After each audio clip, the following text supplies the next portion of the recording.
Spike, today we're talking drag racing.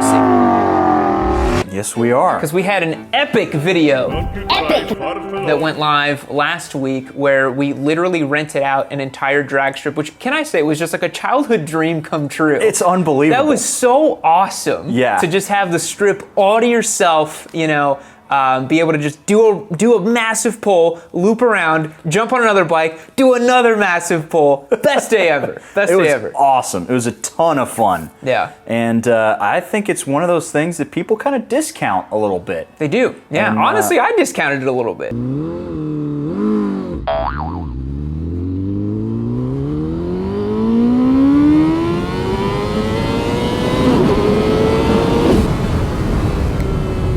It seems to always just bug on me no matter what I do.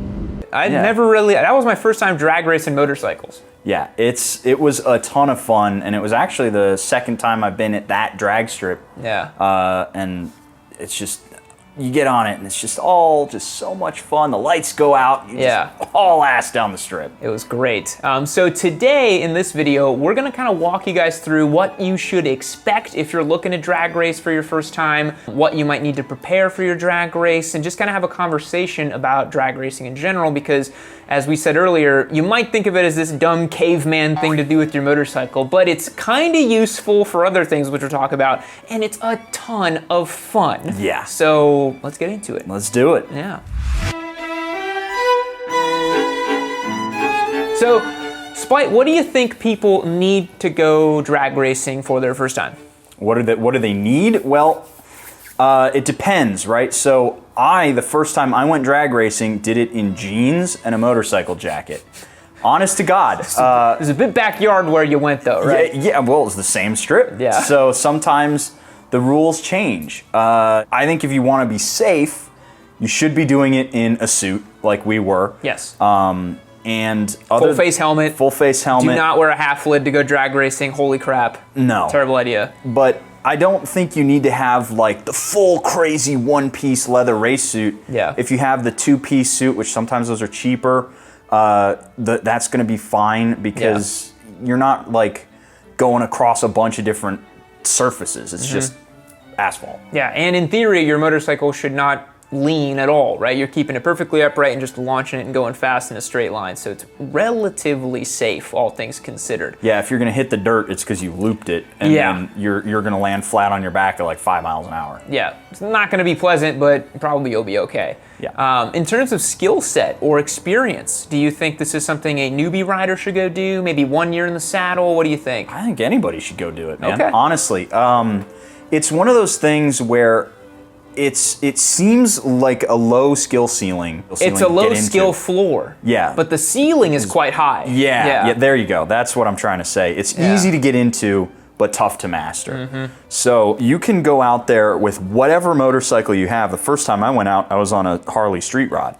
Yeah. And I did like 18 runs and had a ton of fun. Yeah. So just get whatever bike you want and then go. I've seen people doing drags on dirt bikes. I've seen them doing it on sport bikes. I've seen them doing it on big cruisers. It's a little bit different from normal track riding, where you kind of have to have a sport bike or something along that line. I would disagree a little bit, and for you guys at home who may not know, I'm like a really dedicated track day kind of guy, and I'll get into the drag race versus track day stuff later on in the video, but I often tell people, like, run what you brung for your first track day, right? If you got a sumo, you got a cruiser, you got an FTR, you got a sport bike, a Ninja 400, for your first one, you'll be fine. But to your point, as you progress in the skill ladder, you're not gonna want to be in the intermediate group on a cruiser. It's just not gonna work. Yeah. But for drags, anything goes, which is a lot of fun. Does it have a throttle and a clutch? Because if you got both of those things, you can do it. Yes.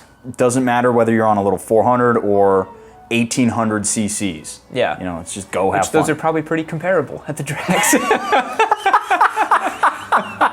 Now, one thing we want to note as well is if you've never launched a motorcycle, you might think that it's a skill that is kind of silly or maybe unnecessary for road racing and just any kind of riding, but really, dragging and launching a motorcycle is a really useful skill for a lot of things, we think. You know, not the super aggressive drag strip launch kind of stuff, but being able to effectively get a motorcycle from a stop to a good clip is a good skill to have. And so what would you say are the bare essentials of being able to launch that bike effectively at a drag strip without doing this or this. Yeah, you know? So I think the biggest thing that you need to do is you need to be super familiar with your friction zone on your bike. You need to know where the friction zone starts grabbing, and then you need to know when it's, you know, you start feeding in the power, where it really is like let go.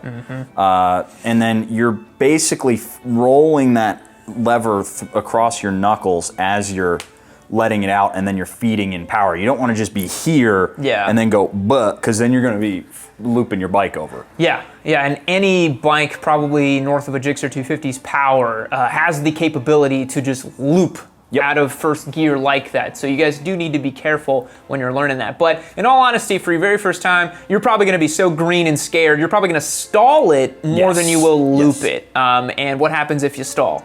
If you stall, everybody behind you is gonna laugh at you. Everyone's gonna laugh at you, which is okay, you're learning, no biggie, you know, we've all done it. We had the benefit of doing it on our private drag strip day, so we were absolved from the humiliation. It was just us poking fun at each other when it happened. We saw Josh do it on the blade, we're like, yeah. And he just waddled back and tried again, which you can't do at an actual drag day. If you stall, you can't just waddle back and try again. You gotta complete your run and then go back, because you can't be doing 2 runs while everyone's waiting for you behind you, right? Yeah, so again, it depends on the day. Probably at Little River where we were, they would just be like, all right, let's get the light going for you again, slowpoke. Everybody else would be rolling their eyes behind you again. It's all right. It's just, you know, friendly jibing, really. And if you're going out as your first time, most people there, much like a track day, are going to be encouraging you and excited that you're there. I know for me, anytime I see a first timer on track, I get super jazzed. And as I was saying earlier, super dedicated track day bro, never really did drag strip stuff at all. That was actually my first time at a drag strip on a motorcycle. And like I was saying, those skills really translate, because I thought back to my CMRA races, and where I lost the most amount of time was off the hole shot. It was off the launch. I'd get swallowed up by 2 or 3 bikes off the launch, and then I'd have to go and catch them in 2 or 3 laps and make up the time. I was the Maverick Vinales of the CMRA. And just never really could really get a super hard launch on my Daytona. So if you are interested in track days and road racing, going out to a drag strip every once in a while might be a great way to up your skills for that launch, because there's nothing like you said, minimizing those variables, minimizing all your thought processes, and just focusing on that one skill, you know? Yeah. And that's where we thought it was the most fun, of like finding those just like tiny little things that will add 1/10 here, 2/10 there, 100th here, you know? Yeah. It's such a finely tuned little thing. And it's fun because there's a lot you can do on the bike, right? There's a lot you can do while you're getting out of first gear that you can improve on, but also a big thing that you can really focus on when you're at the track and you're doing just launch after launch after launch on the same bike is your reaction time. Yes. Is you're getting that reaction time. I think mine was averaging about a half a second at the beginning, and then I kind of got it down to like a little over 3/10. Getting that down to basically nothing. As soon as the light goes, you're gone. Yeah. I remember the one time I did it on the Harley where I was like, holy cow, I feel like I finally figured it out. I got it down to like 0.05 or 0.02. That's good. It was really fast. And it was the best run I did all night. But this last time we were on a lot bigger bikes, and so I was a little bit more tender with it. So I think I was averaging close to like 0.3. Yeah, I think my best of the day was a 0.2, which is in drag world really nothing to write home about. We were talking about it where if you're doing it right, you should be jumping the light every once in a while. You should be going a little too soon. So talk people through what it'll feel like whenever they get to line up against somebody else, which is, I would imagine for a lot of folks, in the first time to do it, just like heart in the mouth, like, holy crap, I'm about to just race this guy, you know? It was really fun when we were on the FTR and the Ducati and we were going at the lights. Weirdly evenly matched. Yes, I know. Again, this bike did beat out the FTR, but not by a whole lot. You guys should check out the video and see that it was only a couple tenths off the FTR, which is scary. Yeah, it was wild how close it was. But the crazy thing is going by yourself and going with someone else, it's actually very similar in my mind, because you're still just focused on getting your launch right. And then if you get the launch, chances are you can beat the other guy, CBR versus SMCR.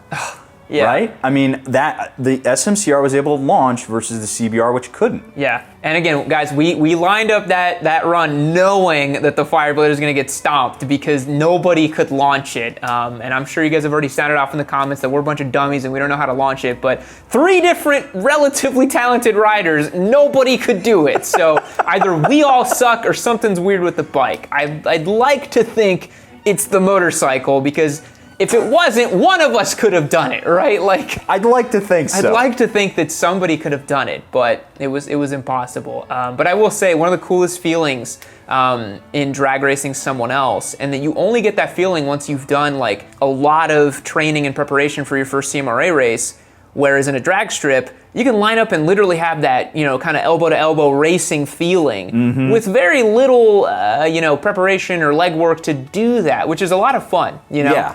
Like you're there and you can look over and see the guy doing whatever he's doing.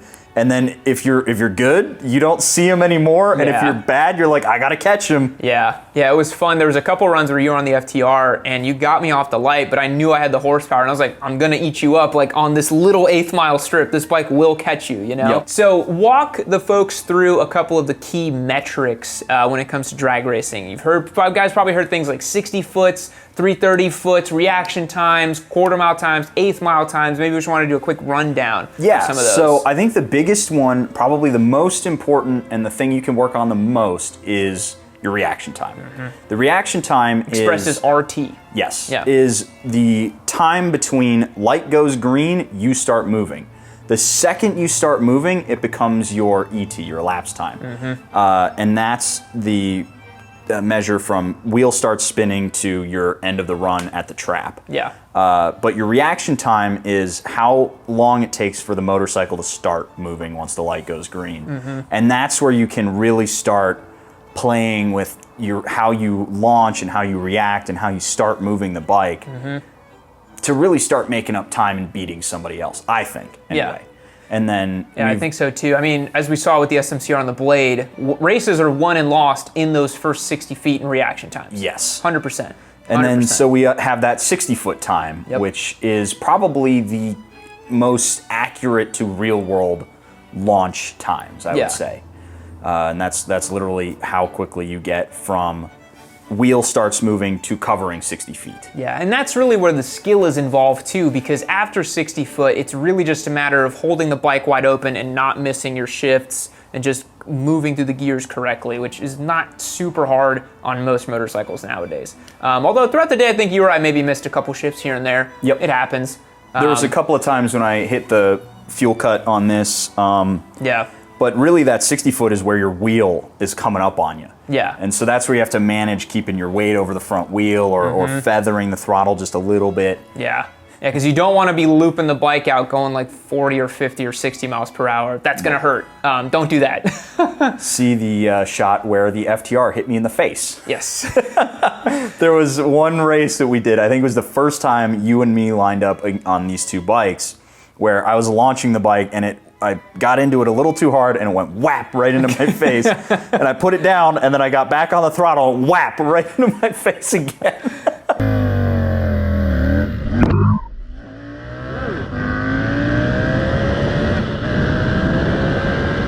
Yeah, some bikes are a little angrier than others and they just want to kind of pitch the front wheel. But in my mind, an ideal motorcycle launch and effective 1/8 or quarter mile time, that front wheel is maybe an inch above the ground, you know, just kind of floating the front and just putting all that power down. This bike does that beautifully. When you get into it, you just kind of go like that and it's just floating a little bit and you're grabbing the gear. And it's so cool because when you grab it, it goes, and then it goes right back up. You know, it's such a great feeling.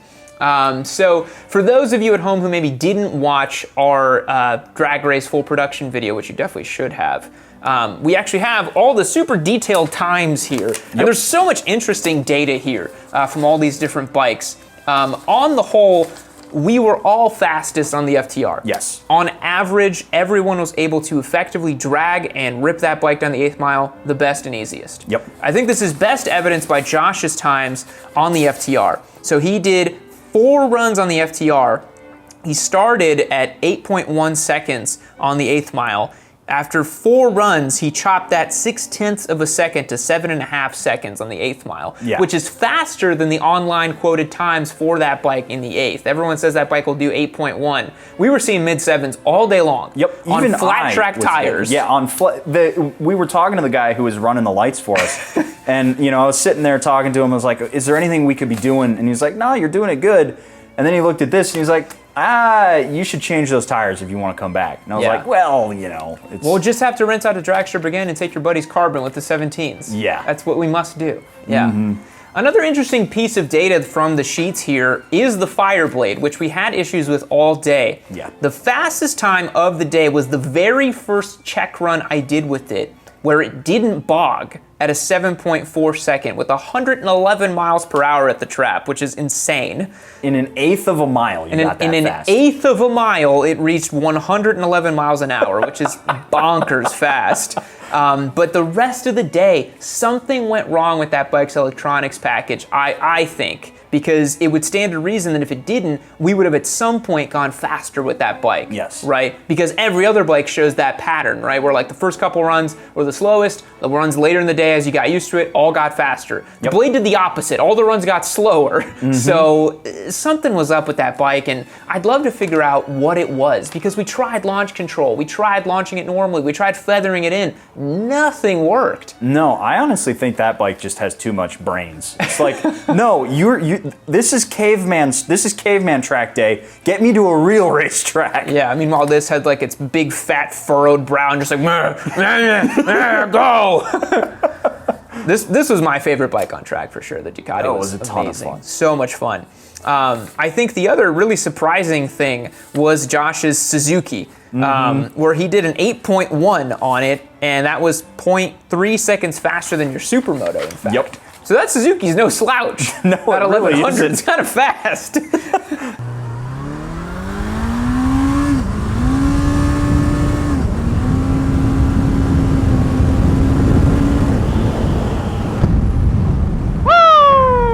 And we're both sitting here thinking that he's got a smoked clutch, so he could probably make it faster. If Yeah, he's it's got on a good stock clutch. exhaust. He hasn't done any of the airbox mods. He could probably get into mid-7s with that bike, no problem, which again, for a 40-year-old Suzuki, is scary. There were several runs where that Suzuki was faster than the FIREBLADE. I'm looking at a run right here where we clipped 8.2 seconds on the FIREBLADE. That Suzuki did 8.1.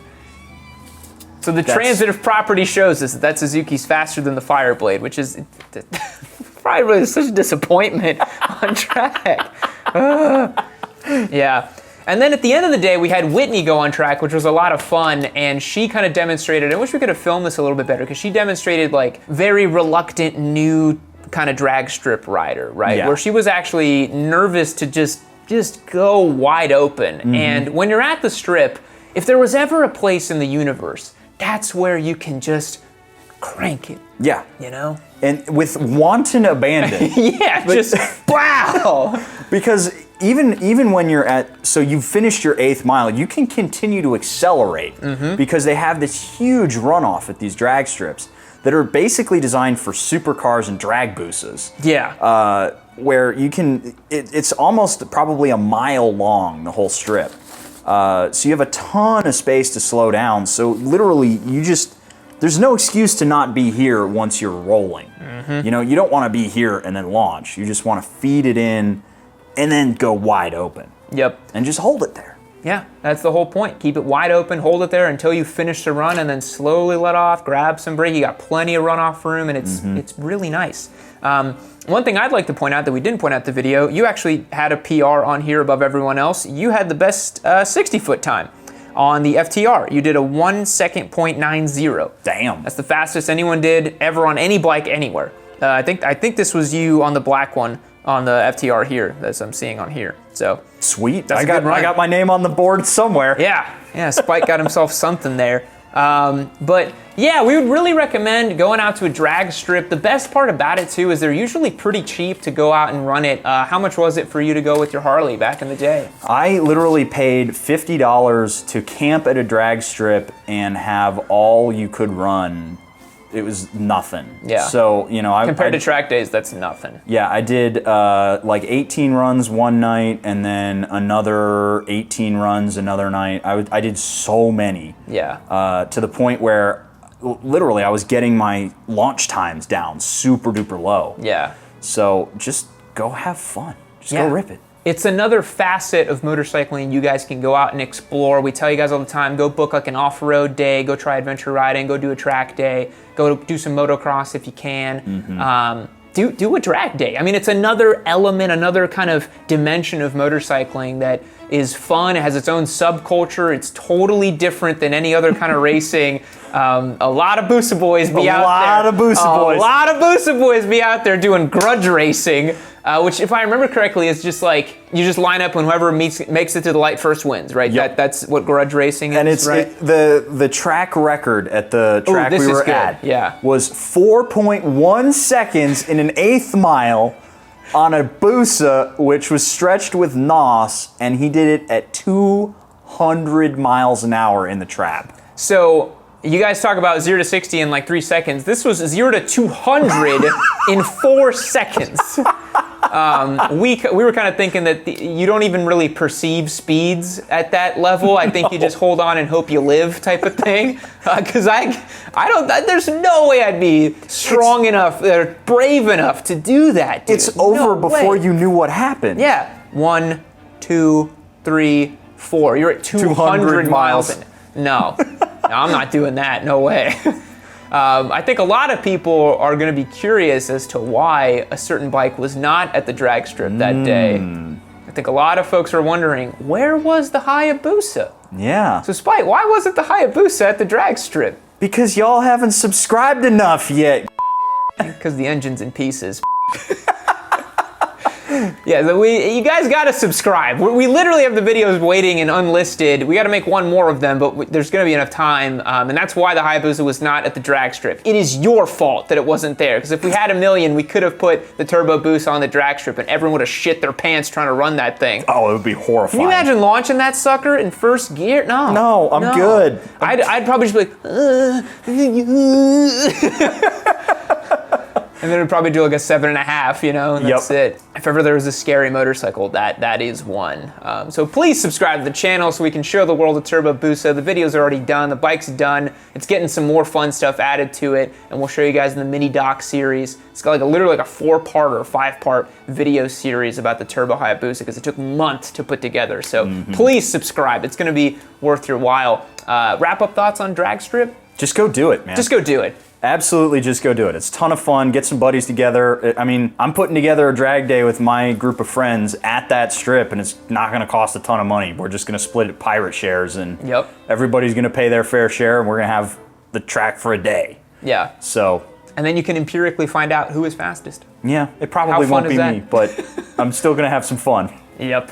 All right, guys, we'll catch you in the next one. Thanks for watching. See you later. And Yusaku, for this edit, feel free to use a lot of the stuff that Joe got from the B-roll file. Ping us if you have any questions. Also, I love you. Just gotta.